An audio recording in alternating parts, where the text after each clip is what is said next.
Iran की सरजमीन इस वक्त एक ऐसे तारीखी मोड़ पर खड़ी है जहां हर गुजरता लम्हा एक नई कयामत की निशानदेही कर रहा है।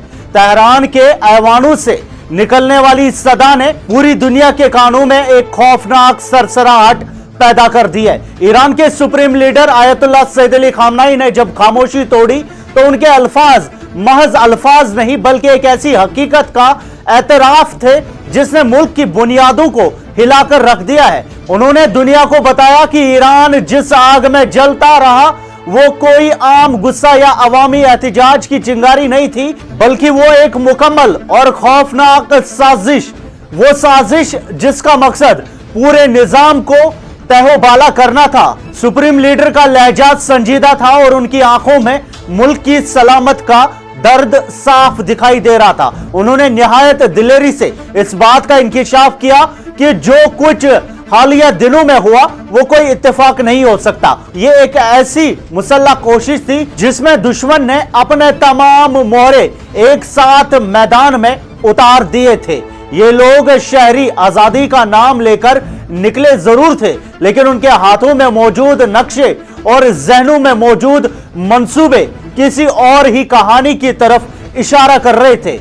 इन साजिशे बगावत का सबसे खौफनाक पहलू वो निशाने थे जिन्हें मुखातिब किया गया। Supreme leader Ayatollah Syed Ali खामनाई ने वजाहत की कि इन लोगों ने मुल्क के उन अहम तरीन ढांचों को निशाना बनाया जो किसी भी रियासत को जिंदा रखने के लिए सांस की हैसियत रखते हैं। बिजली के घर, पानी की सप्लाई के मराकज और मवासलात के निजाम पर हमले इस बात का सबूत है कि मकसद सिर्फ हुकूमत को परेशान करना नहीं बल्कि पूरे ईरान को मफलूज कर देना था। जब किसी मुल्क का बुनियादी निजाम बैठ जाता है तो वहां की आवाम बेबसी की तस्वीर बन जाती है और यही वो लम्हा होता है जहां दुश्मन अपनी जीत का झंडा गाड़ना चाहता है।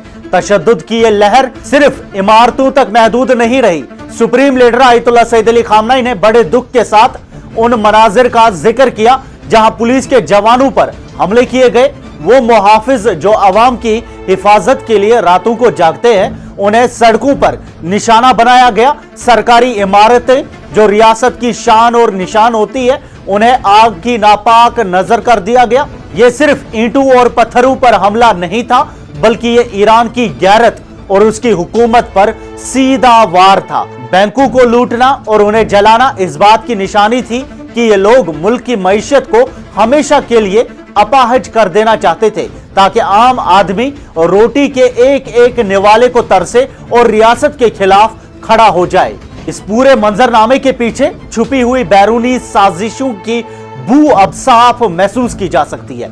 Supreme leader Ayatollah Syed Ali खामनाई ने इस बात की तरफ इशारा किया कि यह बगावत दुश्मनों के उन पुराने ख्वाबों का हिस्सा है जो वो बरसों से देखते आ रहे हैं। उन्होंने कहा कि ये लोग जो आज सड़कों पर आग लगा रहे हैं दरअसल उन बैरूनी ताकतों के हथकंडे हैं जो ईरान की तरक्की और उसकी खुददारी से खौफजदा है। इन्होंने अवाम के जज्बात को ढाल बनाया और मुल्क के अंदरूनी साख्त को तबाह करने की कोशिश की, लेकिन इस सख्त वक्त में भी supreme leader Ayatollah Syed Ali खामनाई का अज़म कमजोर नहीं पड़ा। उनका यह बयान दरअसल उन तमाम साजिशीन के लिए एक खुला पैगाम है कि ईरान की रियासत सो नहीं रही।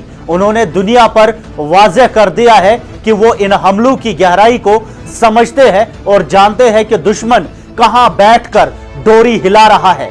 बैंक्स, पुलिस और इंफ्रास्ट्रक्चर पर होने वाले हमले दरअसल ईरान की रगों में जहर भरने की कोशिश थी, मगर रियासत ने इस जहर का तरियाक ढूंढ लिया है। आज ईरान की गलियों में धुआं जरूर है, लेकिन उनके supreme leader Ayatollah Syed Ali खामनाई के अल्फाज ने एक नई लकीर खींच दी है। यह लड़ाई सिर्फ अब एहतिजाज की नहीं रही बल्कि ये ईरान की बका और उसकी आजादी की जंग बन चुकी है। उन्होंने साफ कर दिया है कि जो हाथ मुल्क की बुनियादों को उखाड़ने के लिए उठेंगे उन्हें सख्ती से रोक दिया जाएगा। लेकिन इसने जो जख्म दिया है और जो सबक सिखाया है वो ईरान की तारीख में हमेशा के लिए छप गया है। अब दुनिया देख रही है कि ईरान इस आजमाइश से कैसे निकलता है और अपने दुश्मनों को क्या जवाब देता है, क्योंकि जब रियासत की बका का सवाल आता है तो फिर नरमी की तो कोई गुंजाइश बाकी नहीं रहती। आपकी क्या राय है कमेंट्स में हमें जरूर बताएं। लेटेस्ट न्यूज अपडेट्स आप तक पहुंचाते रहेंगे। मैं सैयद साजिद हुसैन, GNI।